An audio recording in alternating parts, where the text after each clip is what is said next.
I know you have been using Paveman proposals since the early days.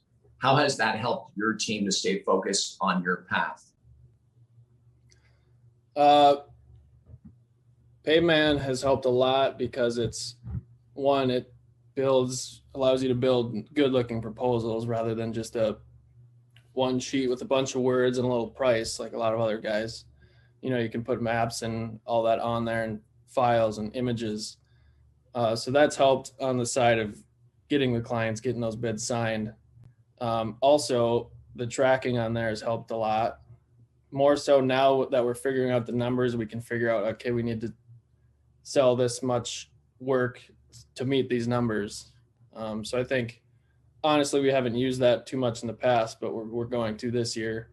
We're setting that up, making sure we have a plan on, what we need to sell, how many bids we need to send out, because we do know the conversion rate. So if we send, like 100 bids, we should get 50 signed. So if you send out 1,000, 500, yeah.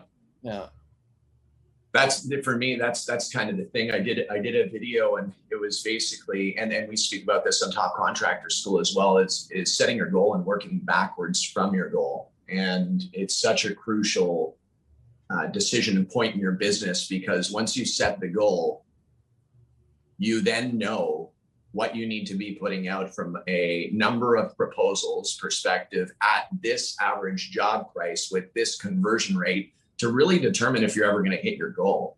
And so to be able to actually have the opportunity to be able to set up the framework to hit your goal and then have a system hold you accountable to that kind of a thing, you'll know where you are, where you're falling short, if you're ahead. To be able to actually read those numbers is like kind of rubbing the let's say that the genie in a bottle, right? And so, yeah, man, I'm stoked for you guys I'm looking forward to that feedback on the numbers and see where you guys Absolutely. are. Yeah, you've told me that in the past too. Is we've had talks. How much do you want to make this year? How much revenue? And then you'd go into, how many proposals at what average cost that is, and right. I got me going on that route.